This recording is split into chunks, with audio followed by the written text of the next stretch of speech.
ಈ ಪಕ್ಷಪಾತಿ ದೇವರು ನಮಗೇನು ತಾನೇ ಮಾಡ್ತಾನೆ, ಪಾಂಡವರ ಕಡೆಗೆ ಹಿಟ್ ಮಾಡ್ತಕ್ಕಂಥವನು ಅಂತ. ಅವನು ಸಿಂಹಾಸನದ ಮೇಲೆ ಭದ್ರವಾಗಿ ಕೂತಿದ್ದ, ಸಿಂಹಾಸನವನ್ನು ಬಿಡಿಲ್ಲ ಅವನು ಅಂತ. ಇಲ್ಲಿ ಕಮಲನಯನದ ದೇವ ಅಂತನ್ನೋದಕ್ಕೆ ಪಕ್ಷಪಾತಿ ಅಂತನ್ನೋದನ್ನ ಗಂಟಾಕ್ತಾರೆ. ಇದಕ್ಕೆ ಒಂದು ಕಥೆ ಹೇಳ್ತಾರೆ, ಶಿವಪುರಾಣದ ಒಂದು ಕಥೆ. ಶಿವ ಶ್ರೇಷ್ಠ, ಹರಿ ಪುರುಷೋತ್ತಮ ನಾರಾಯಣ ಶಿವಸಹಸ್ರನಾಮ ಮಾಡೋಕೆ ಪೂಜೆ ಮಾಡೋಕೆ ಕೂತ್ಕೊಂಡಿದ್ದ. ಸಹಸ್ರ ಕಮಲಗಳನ್ನು ತಂದಿಟ್ಕೊಂಡಿದ್ದ. ಸಹಸ್ರ ಕಮಲಗಳಿಂದ ನಾರಾಯಣ ಶಿವನಿಗೆ ಪೂಜೆ ಮಾಡ್ತಾ ಇದ್ದಾನೆ. ಓಂ ಭವಾಯ ನಮಃ, ಓಂ ಶಿವಾಯ ನಮಃ ಅಂತ ಒಂದೊಂದು ನಾಮ ಹೇಳಿ ಆ ಲಿಂಗದ ಮೇಲೆ ಒಂದೊಂದು ಹೂ ಇಡ್ತಾ ಇದ್ದ. ನಾರಾಯಣನ ಭಕ್ತಿಯನ್ನು ಪರೀಕ್ಷೆ ಮಾಡಬೇಕು ಅಂತ ಶಿವ ಒಂದು ಕಮಲ ಹಾರಿಸಿಬಿಟ್ಟ. ಎಲ್ಲ ಆಯ್ತು, 999 ನಾಮ ಹೇಳ್ದ. ಕೊನೆ ನಾಮ ಹೇಳ್ತಾನೆ ನಾರಾಯಣ, ಕಮಲನೇ ಇಲ್ಲ. ಆಗ ಹೋಗಿ ಕೊಳಕೋಗಿ ತರಕಾಗತ್ತೇನು, ಹೇಳೋ ಹಾಗಿಲ್ಲ. ಕೊನೆ ನಾಮಕ್ಕೆ ಅರ್ಪಣೆ. ಆ ಕೂಡಲೇನೆ ಚಕ್ರದಿಂದ ತನ್ನ ಬಲಗಣ್ಣನ್ನ ಕೊಯ್ದುಬಿಟ್ಟು ಕಿಟ್ಬಿಟ್ಟು ಸರಿ ಕೊನೆ ನಾಮ ಹೇಳಿ ಇಟ್ಬಿಟ್ಟ. ಆಗ ಆ ಶಿವ, ನೋಡಪ್ಪ ನಿನ್ನ ಭಕ್ತಿ ಪರೀಕ್ಷೆ ಮಾಡಬೇಕು ಅಂತ ನಾನೇನೆ ಈ ಹೂವನ್ನು ಬಚ್ಚಿಟ್ಟಿದ್ದೆ, ನೀನು ಕಣ್ಣು ಇಲ್ಲಿಟ್ಬಿಟ್ಟೆ, ಆ ಕಣ್ಣಿಗೆ ಬದಲು ಈ ಹೂವು ಬಚ್ಚಿಟ್ಟಿರೋ ಹೂ ಇಟ್ಬಿಡ್ತೀನಿ ಅಂತ ಹೂ ಇಟ್ಬಿಟ್ಟ. ಪರಮಾತ್ಮನ ಒಂದು ಕಣ್ಣು ಹೂವು, ಇನ್ನೊಂದು ಕಣ್ಣು ಸಾದ. ಅದರಿಂದ ಒಂದೊಂದು ಕಣ್ಣಿಗೆ ಹೆಚ್ಚು ಕಮ್ಮಿ ಆಯ್ತಾ ಇಲ್ಲ, ಇದಕ್ಕೆ ಪಕ್ಷಪಾತ ಅಂತ ಹೀಗೆ ಒಂದು ಇದು ಶಿವನ ಒಂದು ಅತಿಶಯಕ್ಕಾಗಿ ಒಂದು ಕಥೆ ಹೇಳಿದ್ರು, ಒಂದು ಕಟ್ಟಿದ್ರು, ಕಥೆ ಹೊಂದುತ್ತೆ. ಅಂತೂ ಇಲ್ಲಿ ಕಮಲನಯನ ದೇವ ಅಂದ್ರೆ ಪಾಂಡವರಿಗೆ ಹಿತಕಾರಿ ಅಂತ ಆ ಅಭಿಪ್ರಾಯನಾರು ಇಟ್ಕೋಬಹುದು. ಇನ್ನೊಂದು ಮಾತು, ದುರ್ಯೋಧನ ಮಾಡಿದ್ದು ಸ್ವಾಮಿಗೆ ಇಷ್ಟವಾಗಲಿಲ್ಲ. ಯಾಕೆ ಅಂತಂದ್ರೆ ಯಾವಾಗಲೂ ಕೂಡ ಒಂದು ಸಂಪ್ರದಾಯ ಇದೆ, ಶಿಷ್ಟ ಸಂಪ್ರದಾಯ.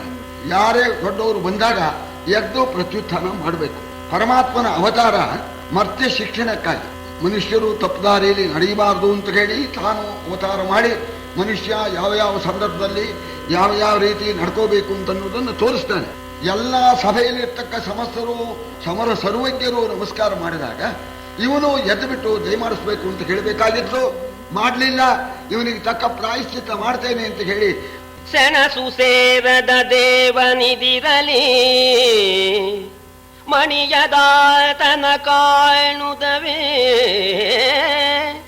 ಧಾರುಣಿಯನೊತ್ತಿದನು ಅಂಕುಟದ ತುದಿಯಿಂದ ನಸು ನಗುತ್ತ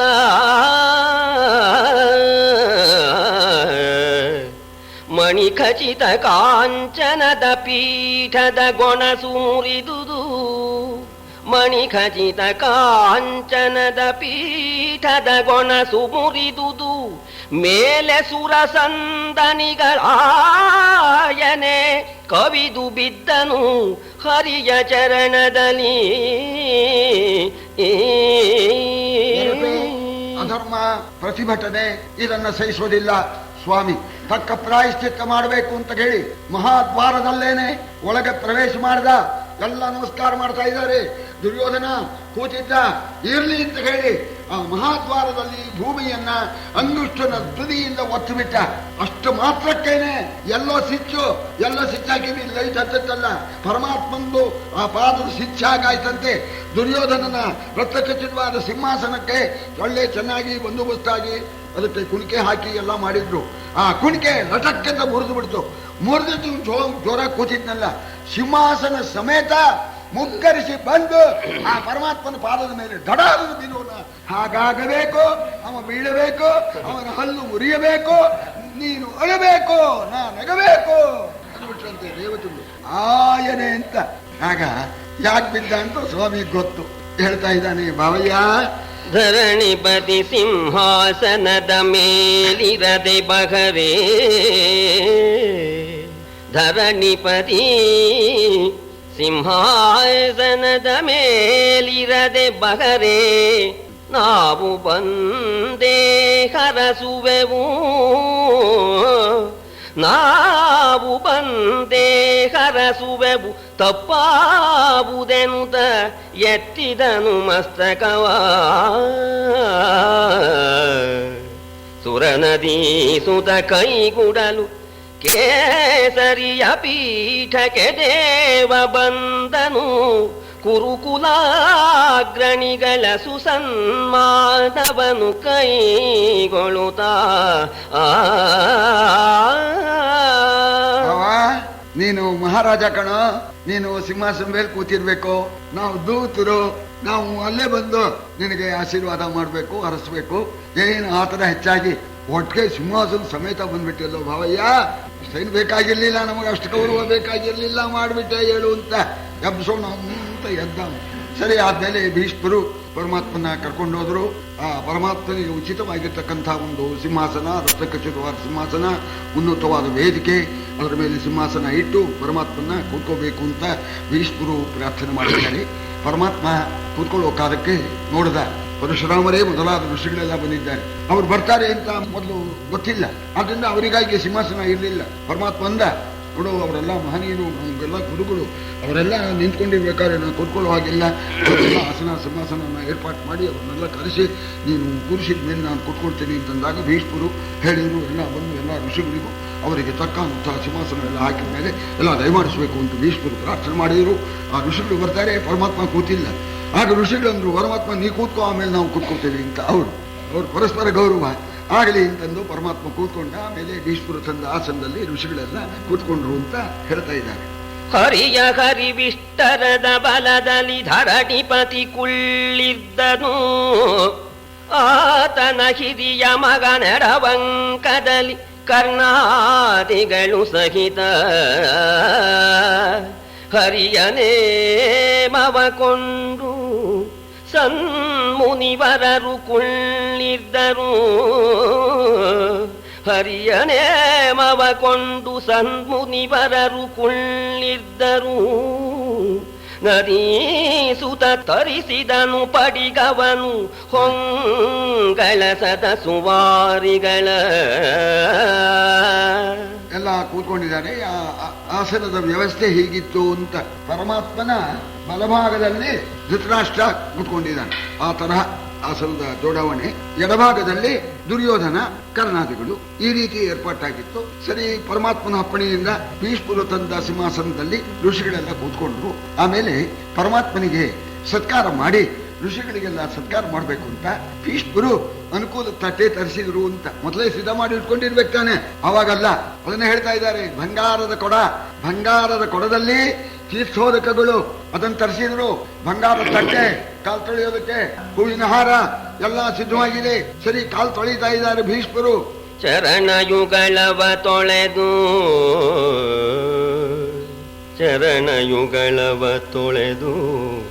ತೀರ್ಥವ ಶಿರದೊಳಿಟ್ಟು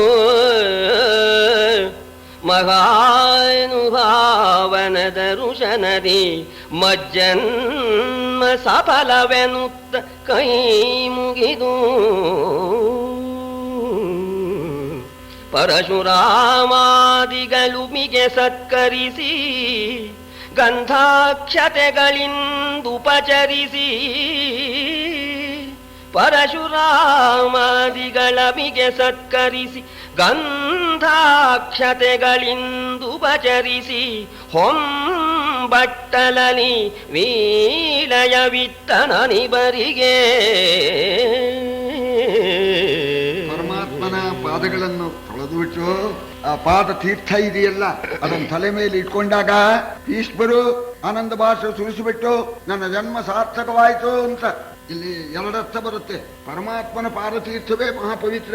ಪರಮಾತ್ಮನ ಪಾದಗಳಿಂದ ಗಂಗೆ ಹುಟ್ಟಿದಾಳೆ, ತಾಯಿ ಅಗಲಿಬಿಟ್ಟಿದ್ದಾರೆ ಭೀಷ್ಮರು. ಆ ತಾಯಿನೇ ಬಂದಾಗಾಯ್ತು ಅನ್ನೋದು ಒಂದು.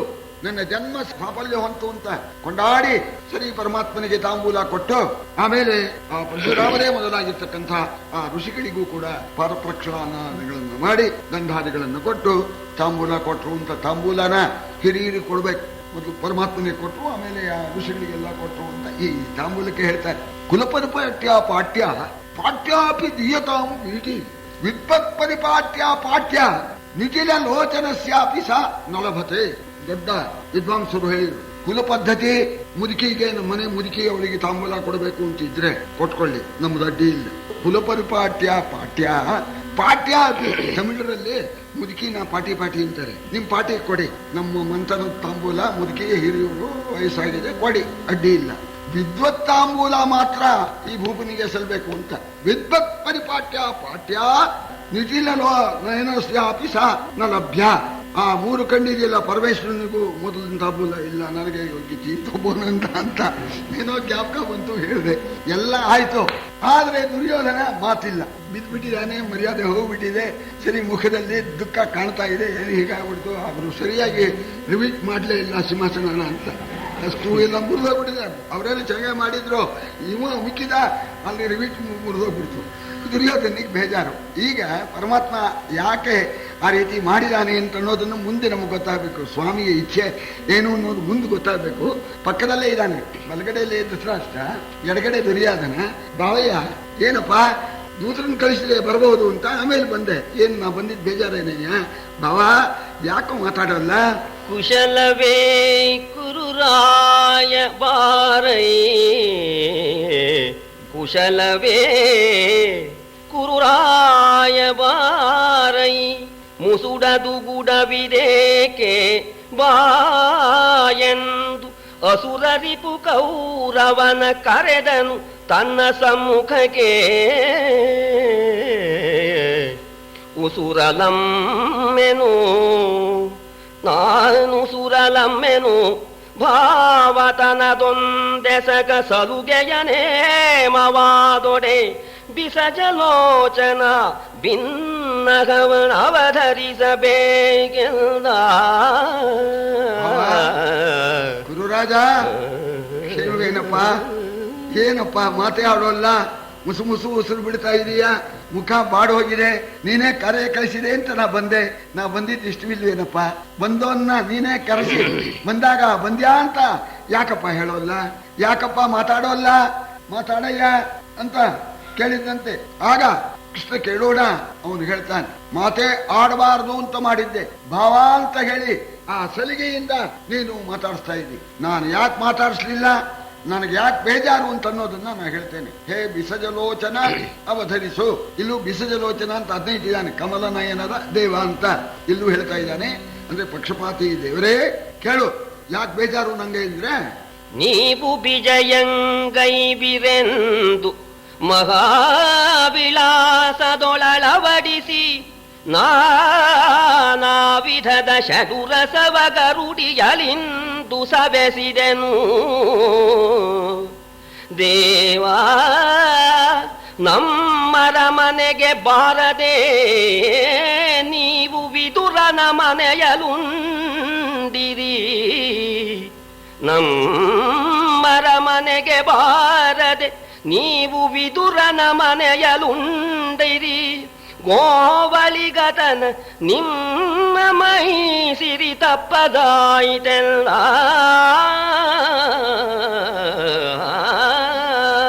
ಏನೋ ದೊಡ್ಡವನು ಹುಡುಗಾಟಿಕೆ ಬುದ್ಧಿ ಹೋಗಿದೆ, ದೊಡ್ಡ ಬುದ್ಧಿ ಇದೆ ಅಂತ ತಿಳ್ಕೊಂಡು ರಾಯಭಾರಿಯಾಗಿ ಬರ್ತಕ್ಕಂಥವನು ಅಂತ ಕೇಳಿ, ನಿನಗೆ ಸರಿಯಾದ ಸತ್ಕಾರ ಮಾಡಬೇಕು ಅಂತ ಕೇಳಿ ತಾನೇ ಖುದ್ದು ಮುತುವರ್ಜಿ ವಹಿಸಿಬಿಟ್ಟು ಸರಿಯಾದ ಸತ್ಕಾರ ಆಗಬೇಕು ಅಂತ ಹೇಳಿ ನವರಸೋಪಯುತವಾಗಿರ್ತಕ್ಕ ಭೋಜನಗಳನ್ನ ಭಕ್ಷ್ಯಭೋಜ್ಯಗಳನ್ನ ಸಿದ್ಧ ಮಾಡಿಸಿದ್ದೆ.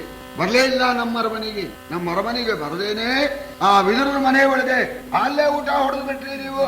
ಆ ಗೋವಳಿಗೆ ತನ ದನಕಾಯೋ ಬುದ್ಧಿ, ದನಕಾಯೋರು ಬುದ್ಧಿ ಕಟ್ಕೊಂಡು ಹೋಗಿರ್ತಾರೆ. ಹಸಿವಾಯ್ತು ಬಿಚ್ಚು ಅಲ್ಲೇ ತಿಂದ.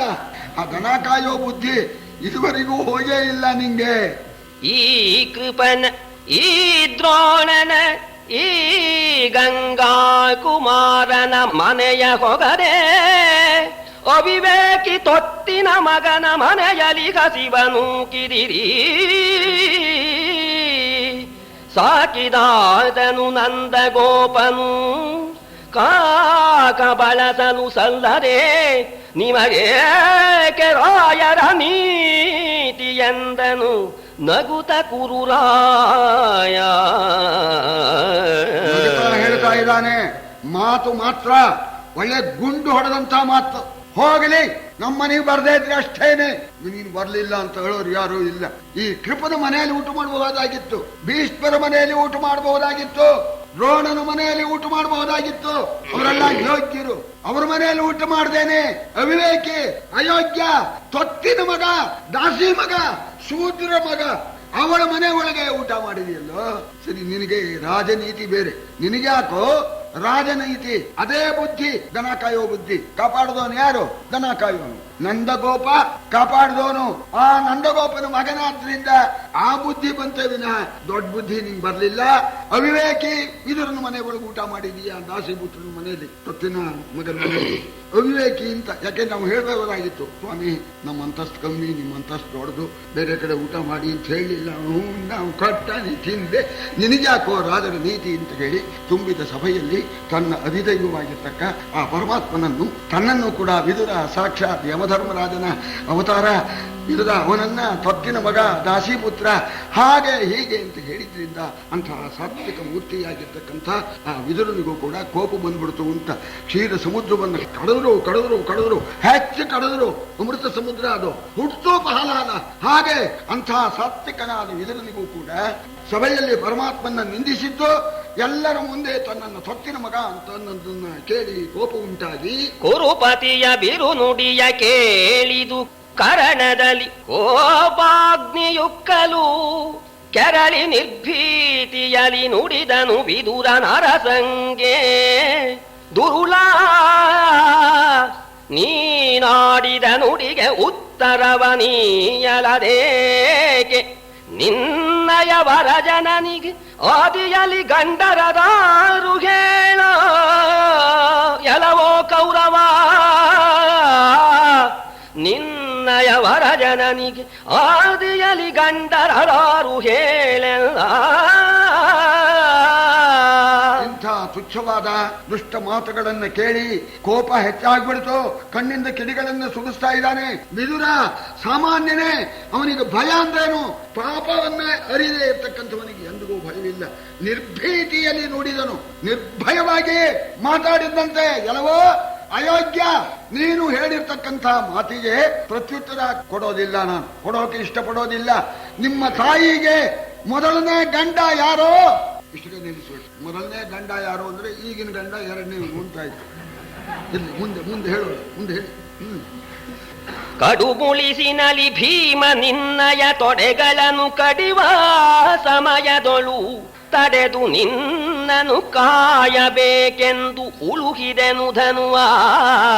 ಕೆಡೆ ನುಡಿಸಿಕೊಂಡಿನ್ನು ಕಾವೆನೆ,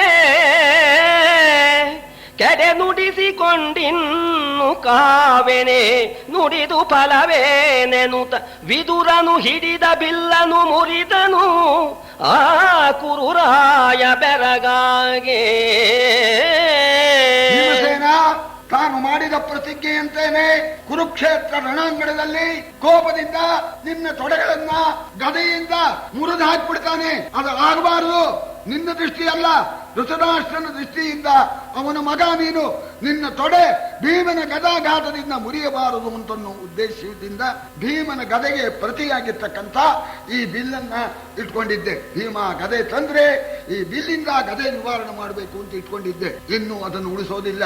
ತುಂಬಿದ ಸಭೆಯಲ್ಲಿ ಸ್ವಾಮಿಯನ್ನ ನಿಂದೆ ಮಾಡಿದ್ದಲ್ದೇನೆ ಬಾಯಿಗೆ ಬಂದಾಗೆ ತೊತ್ತಿನ ಮಗ ಅಂತ ನಿನ್ನ ಹತ್ರ ಅನಿಸ್ಕೊಂಡ ಮೇಲೆ, ಪಾಪಿ ನೀನು ಸಾಯ್ಬೇಕಣೋ, ನೀನು ಬದುಕಬಾರ್ದು. ಒಂದ್ ವೇಳೆ ಕಡೆಗೆ ನನಗೆ ಒಳ್ಳೆ ಬುದ್ಧಿ ಬಂದ್ಬಿಟ್ಟಿತ್ತು, ಆ ಸಹಾಯ ಇದ್ರೆ ನಿನ್ನನ್ನು ಬದುಕಿಸಬೇಕಾಗತ್ತೆ, ನೀನ್ ಸಾಯಿ ಅಂತ ಹೇಳಿ ನಟಕ್ಕನೆ ಆ ಬಿಲ್ಲನ್ನ, ಇದೇ ಬಿಲ್ಲು ಗದೆಯ ಪ್ರತಿಘಾತವಾಗಿರ್ತಕ್ಕಂಥ ಬಿಲ್ಲು, ಇದನ್ನು ಮುರಿದು ಹಾಕ್ಬಿಡ್ತೇನೆ ಅಂತ ಮುರಿದು ಹಾಕ್ಬಿಟ್ಟ. ದಿಗ್ಭ್ರಮೆ ಹಿಡಿದು ಬಿಡ್ತು ದುರ್ಯೋಧನ. ವಿನಾಕಾರಣ ಇಂಥ ಸಹಾಯ ಕಳ್ಕೊಂಡಲ್ಲ ಅಂತ ಪಾಪ ಕಣ್ಣಿಲ್ಲದ ಆ ಮುದುಕರು